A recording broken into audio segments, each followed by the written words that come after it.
Hello, everyone, and welcome to the next episode of Business Masters, a podcast where we speak about different questions on the various business and finance topics. And today, our guest is Courtney. Hi, nice to meet you. Yes, thank you for having me. Yeah, for those who do not know you and would like to know more about your journey and experience, could you please tell a couple of words about yourself and your experience and what you're doing?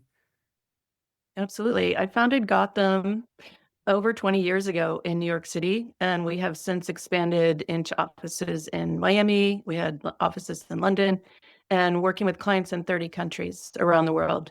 So it's really grown into a global consultancy. And over that span of time, technology obviously has kept a pace. I think the coming year is really a game changer from where we're sitting as marketing experts and as business builders. Building at scale, I feel as though we can go 10x right out of the gate. So I'm looking at it from a very optimistic perspective. Yeah, I really agree with you that this year is completely game changer because both what is going on the technological part and the changes in the unit economies and different rates and the different situations as well. And today we'll have a quite interesting conversation in terms of the trends and business trends in terms of AI and how these modern trends affect actually the real businesses. Because in some cases, according to the statistics, we have more than 300 million businesses all over the world, and only 3 to 5% right now actually start using some kind of AI or using it already. But in most cases, people just understand that the AI is the next big thing, but they do not know where to start or how to utilize that. And my question here, have you dealt with, and you obviously have dealt with quite a lot of businesses online and offline, right? And what are, from your point of view, their biggest concern when they are thinking in terms of implementing these biggest trends or biggest opportunities like AIs or marketing automations or etc.? Excellent question. I'll give you a case study because that's the best one that I've experienced to date with a client that does manufacturing in New York City, which in and of itself is a unique proposition, domestic manufacturing, particularly on a scope in the luxury category in New York City, started developing their own LLM and partnered with an expert firm to do so because they realized that their archival work, in other words, their build production for the biggest brands around the world would necessarily become share game universally accessible imagery through AI. So they realized that they had an opportunity and a threat at the same time, and to protect their proprietary work and knowledge, and also to ramp up their teams exponentially as the year turns over so that they could expand not only nationally, but globally.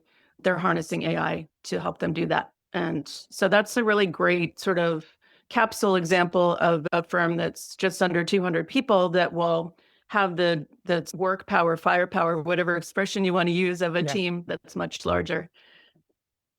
Yeah, I understand. Because basically, from my experience and what we deal with, and I'm dealing with as an investor and meeting different businesses and owners, people think that at some point there are different challenges with implementing it. For example, first, they really do not know where to start. So, how to gather this information, how to understand that implementation of these systems will actually give them the real economic benefit, give them real return on their investments. Because everyone is talking about the automations like marketing LLMs, but at some point when you start doing them or try to teach them at some point based on your information, you deal with quite a lot of like compliance issues, understanding that the result is not what you've expected. And some people just give up and think that, hey, this part of this technology is not ready yet. So we need to just think and wait for quite a lot of time to implement it eventually. And my question here is more about like maybe expectations of these business owners and companies, because at some point, some people think that, yes, it has some challenges of implementation, but at the same time, it can be some kind of the silver bullet where you can plug and play this thing and you receive a real benefit in terms of bigger lead amount or maybe decreasing in costs. Do you think it's the case? And do you agree with it? Yeah, I think you bring up excellent points. I don't know how much you follow sporting events, but AI is being implemented exponentially in those arenas. I'll use one example at the US Open for tennis was hosted by IBM, and that's a company that I started my career with many years ago. And we found these same hesitancies around the internet, right? So even it's reflected in their advertising. If you've seen any of their propositions where they say, okay, we have the AI, it's designed, it's in the office, it's in the workplace, yet the team isn't embracing it. It still comes down to humans. AI can design something for your company or your organization to optimize, accelerate, amplify, go to the proverbial next level.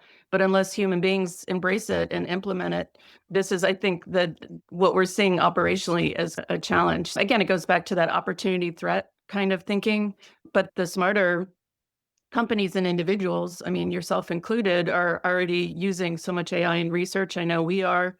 We're using it to forecast, to future proof. I think it's a matter of upskilling yourself to understand how to harness it, right? To your best ability and benefit. So that's incumbent, I think, across populations around the world to really avail themselves of this opportunity. The downside would be you're looking at data centers, you're looking at what we call vampire load, right? In the development world of this heavy sustenance that AI is driving and generating. So we will necessarily have to anticipate how that impacts not only the work environment, the climate and the built environment, just geo-globally.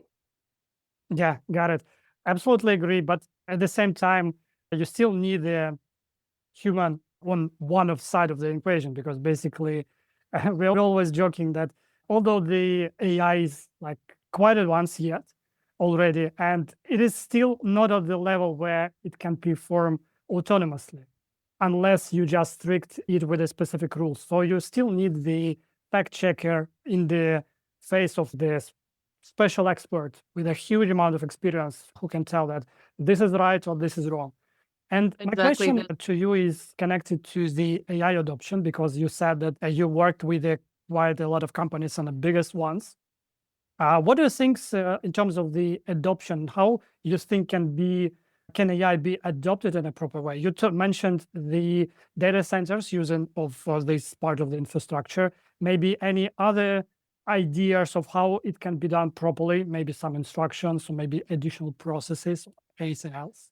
Yeah, I think the arena I sit in, which is the best design talent in the world, is this aspect of discernment, right? Yeah. This idea of taste and this ability, as you say, to fact check and to reason. And I think, again, we're coming back to this human centric yearning, I think, for people to meet in person and to talk as we are today. And yes, the technology is there as a tool, but fundamentally, it's humans that will continue to drive these changes and solutions, right, to some of the biggest challenges that we face. Again, it's a question of training, right, and upskilling and mitigating the fear. I think that unfortunately, fear is sold to us much more than positivity is, and that's problematic in and of itself. And we're seeing how that manifests in the political environments and media environments, and that really impacts us from where we're sitting. And of course, every day we want to get up and do our best work. So I think just focusing on that human element and that element of discernment, we can't lose sight of that. It's really paramount at this moment in time. Got it. Got it. And I also wanted to ask you the question, at some point, maybe you've been asked this before and it's obvious. Do you think that AI is inevitable and it actually replace some parts of the jobs? Because what we are looking and seeing maybe, and you also seen this in the marketing part or lead gen part, Yeah. these systems are quite advanced right now. And some of them can actually do the work faster. And some little task can be performed better than the specific human. What do you think about that? No, I agree. And it also distills the element of bias, right? So if you are giving, say, someone junior level tasks for research or creating lists or generating whatever data sets that might be needed, that can easily be performed in a way that used to rely on books and papers and catalogs and deep sort of matrices that even now seem quaint looking at it. But yeah, those tasks, again, if you talk to expert marketers, and as I do all the time, I met with one on Friday who said, if there's a set of tasks that you don't want to do, assign it to AI and it will be done perfectly. And you can focus on the bigger, more important aspects of your job, project, or assignment. So it's really learning how to harness that as a benefit rather than as a detractor. Yeah, got it. And in terms of AI implementation and working with AI, as you mentioned, that you can actually focus on your main like strategic ideas and tasks, right? What do you think are the like biggest bottlenecks in implementing this type of systems? Because we all understand that it's still raw, and we are still in the beginning of this like huge wave of transformation, Yeah. right? But do you see any obvious pain points which are like quite heavy right now, and they really affect the performance of the like any type of organization and any size of it? Again, I think there's so many platforms, so it's a question of choice and upskilling. So it's probably the rate of adoption. In other words, as you alluded to at the top of this conversation, people saying, oh, it's 2 years out, I'm not going to bother learning. We know what that gets you, right? Very behind very quickly. Really trying to stay apprised of all the developments and tools, particularly, again, speaking as an expert marketer, I would be remiss in not saying every day I'm doing research and even conferences and experiences and activations that I attend, such as I did last week in Miami at Design Miami. They actually had a sensory AI, I guess you'd call them tools or experiences built into the furniture. It was incredible for wellness and calming and Yeah. environmental impact. And we're already seeing it. Yes, you can look at it as, oh, this is the future, or you can look at it as this is right now. This is happening. So it's only going to, your point, increase with every passing month. Yeah, I totally agree with you. In terms of adoption, I see, and this is actually while speaking with the business owners and investors and other fund managers. So we see that in some cases, you need to transfer the business at some point based not only like to adopt the AI to the business, but basically adopt the business to the AI. And what I mean Correct. by that is no matter what is the size of your team or the business is 10 or 10,000, you need to create some kind of the structure of the business where you have the simple structure where you have the input of all information and it is gathered from the other places. It can be like direct messages from social media to the email campaigns to the ads and tickets in the CRM systems. So you need to gather that and basically create this kind of virtual brain where you can connect all the LLMs. It doesn't matter where it's ChatGPT or Claude, etc. They can appear almost every day. But the information which you need to input is the core thing here. And not many businesses are ready to do that because basically they have some information here and there, and it's not structured. At some point, it's not even proofreaded and checked that this information can be used. And at the same time, these businesses, what we see, can actually need to create some kind of the output system. So basically train these employees and management to act based on the information which is being provided by LLMs based on the other inputs. Not every employees and management structure are ready for that right now, but I know that quite a lot of businesses are on this track to transforming their businesses to the like AI organizations. So basically purely working with AI. But we see this as a great trend and actually the really interesting thing which is going on in the in our world. Yeah.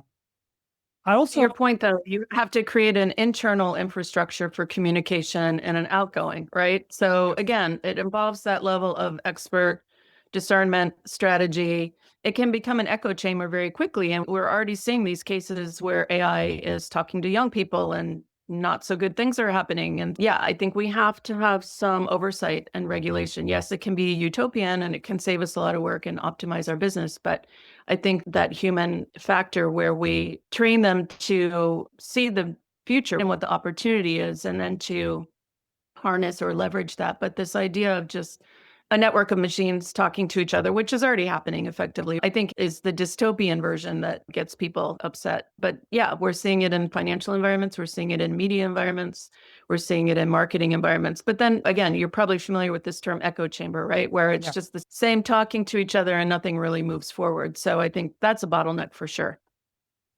Yeah, totally agree with that.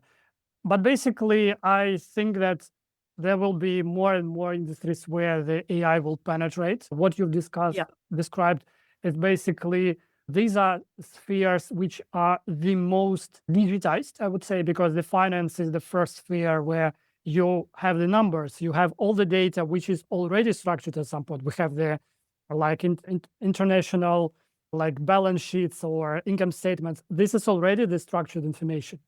And this gives some kind of the advantage of learning AI based on that. And my question is more in terms of the like positive pros and cons about the like implementation and working with AI. What do you think are the main like advantages or disadvantages in this type of work with AI? Yeah, I think you can get, to use a slang expression, a deep cut, right? You can go really quickly into deep research and analysis, I think in a way that I find thrilling because I've always been a researcher, right? And being able to glean that information so quickly is so beneficial to the work I'm doing. And again, I think you're an expert in this arena too. This sort of idea of a traditional website goes away because AI is scraping the internet for current data. Unless new systems are built, as you say, around AI, they become effectively useless, other than from a branding standpoint, right? It's always going to be important to have a presence. But I think this is what I mean when I say game changer, is it really changes the whole aggregation, right, of how everything operates and interacts, which of course is exciting, but it's also a little scary because it's unprecedented, right? Yeah, definitely. And in terms of the like negative parts, maybe you have any other ideas what can be like a negative thing? And The maybe arena the I'm working in, yeah, I work with so many visionaries that I think that we've all worked with so many constraints for so long that it's, again, thrilling to have a tool that is limitless, right? That's always been the dream, is to be limitless. So we're here. And so it's really incumbent on us to embrace that as opposed to the contrary. So I think pretty much everyone I'm working with sees the endless possibilities. And that's not to say we won't course correct and see, let's see what happens in the market, for example, because it's so propped up by all this investment in AI. We maybe are already seeing a little bit of correction around that, but that happens around revolutionary technologies and has over the past 30, 40, 50-year cycles. Again, that's not unusual. Yeah, yeah. I also wanted to add here that from my experience and from what we see like dealing with the businesses, I think the main, not I would call it like disadvantage, but basically the thing which you need to keep in mind is the fact checking, because we see this as a real issue. Because as you mentioned, for example, with the situations with the kids or like teenagers, because I actually saw the situations where you look at the baby and the baby, she's sitting with a chat GPT and asking the questions. And Oh, when we have the experience and knowledge, we can actually distinguish the real truth from the unproven yeah, facts. But yeah, basically, the child or the teenager cannot do that. And this is a really a great problem. And I think that in the future, there can be some kind of the maybe changing in the policies, because it's already yeah, changing in the yes, ChatGPT 5.2 version, or maybe yeah. some kind of the courses where people can be taught how to actually distinguish this information, because you cannot always trust the like the facts which are now created by the ChatGPT, because usually it can create some kind of the like fake truth, I would say, because Yes. yeah, Totally agree. And truthfully, again, in my daily research, when using AI, I find at least a 30 to 40% error rate because I know what the facts are related to, for example, my own yes, clients or a yes, business that I'm looking at. And so sometimes the holes or the gaps are pretty astonishing, right? They always talk about human error, but there's definitely machine error in this instance. So it is far from perfect and far from 100% reliable, right? And then, yeah, as you say, the more people adapt and use it, the mind becomes, because we're so acclimated to social media and our brains are wired to have that fast response, we assume it's the truth. Letting go of the ability to do primary research, which is something we're taught in school, is a really important, be able to see both sides, if not all sides. So it's sort yeah. of thinking four-dimensionally. And again, most people don't have the time, patience, or inclination to pursue that, but there are those of us that this is what we do for a living. So yes, that will continue to be the case and increasingly. But with the oversight with younger people, and also so many manipulated images. It's really becoming an issue very quickly if it isn't already obviously clear how it's manifesting in Yeah, the global yeah. environment. But anyway, there are the other side of that. So basically, there are a lot of startups which create some kind of the fact checking or proof check of these Yeah. images or information. There are also some startups on blockchain where you can actually. We are now in this age where you can look at a video or the picture and still think, is it real? Because right now the AI is so advanced that you cannot actually distinguish that. And some startups actually do that. So basically, they create a system on the blockchain that proves that you is you and you are the real person. And I think that this is the next step where all the social media, and all the biggest company moving as well. So just providing the information, and it is also in the banking system as well, that you is the real person, not AI, not generated image or with the generated document, etc. Yeah, we're seeing that more. We're seeing that more across social channels, which is important, right? To Yes. verify, trust but verify, as we always say. So it is important. And I noticed that even with the legacy firms such as Meta, et cetera, that their filters and their, again, level of discernment is becoming much more focused, which I think is good. Yeah, definitely. And if you go, for example, on X, you can actually pay for this, some kind of the badge where it shows that you are the real human. And this is one of the points on this journey. And Differentiator, signifier. yeah. So basically, it can be also done in the LinkedIn already. It is in Instagram as well. It's not so common, but the companies are moving towards that. And I think, again, we'll continue to have this conversation probably for the coming 3 years at the very least. Each year we can visit each other at this time of year and see how much more advanced it is. I was thinking of that because you and I were, I think, scheduled to talk maybe a month or so ago, and then we rescheduled. And even in that month period, so much has evolved in the AI arena. So it's moving really fast. And I just wanted to make that note because I had prepared all these topics that I wanted to talk about. And I thought, okay, now they've advanced that much more just in 30 days, 30 plus days. So remarkable. Actually, this is the advantage and what disadvantage at the same time, because basically the information about AI is now so commoditized because the information which was relevant 1 month ago, right now is outdated already. And we actually have this separate team and couple of people who actually monitor the updates in the AI world, because every day there are tens of hundreds new tools which are on the market. And on the one hand, it's the huge advantage where you can choose between anything. But on the other hand, if you are, for example, the big company with 1,000 plus or 10,000 employees, and if, for example, I'm a CEO and thinking, should I implement this tool in my structure?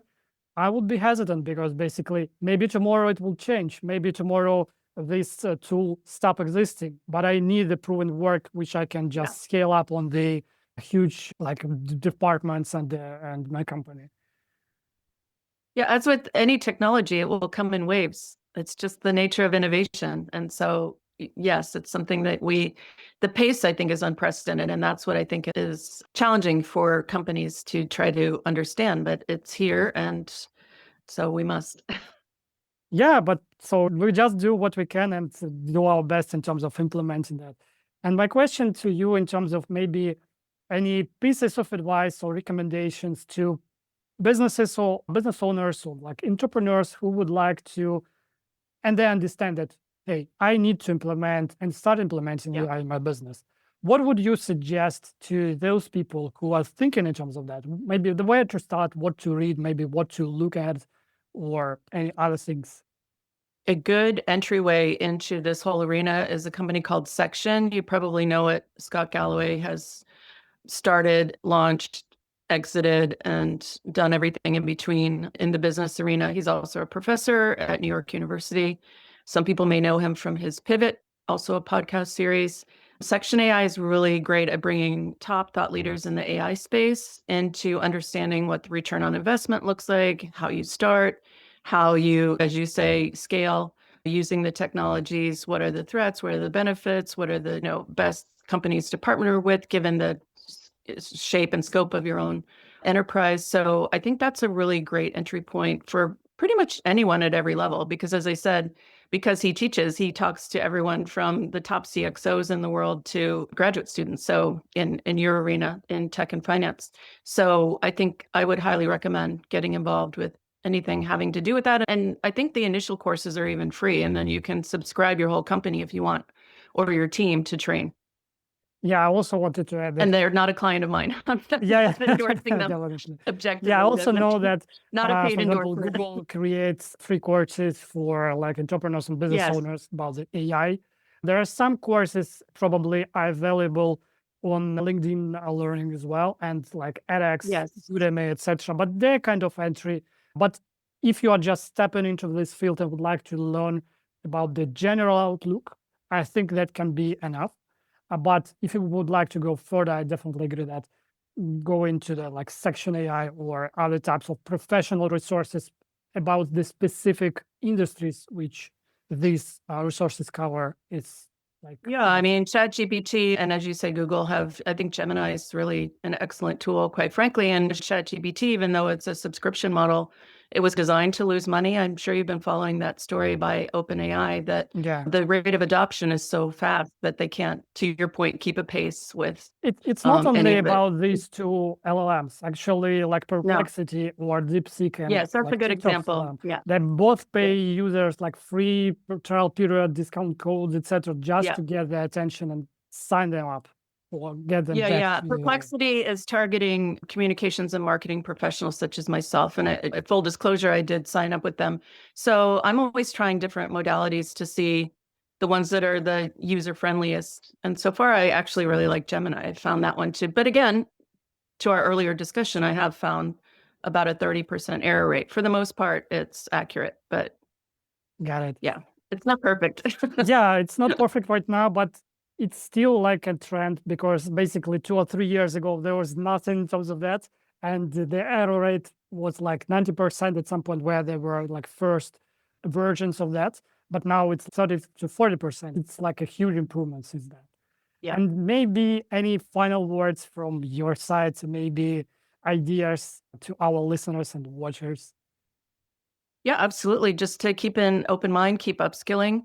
Every week, try to align yourself with 2 or 3 opportunities to learn more about this technology. That's what we do on our team. I've always embraced that. And that's why I can have informed discussions like this with experts like you. Thank you so much. It was really great to have this conversation with you. I will put all the links about the resources you mentioned and your contact information in the description. So if anyone is interested, go there and check them out.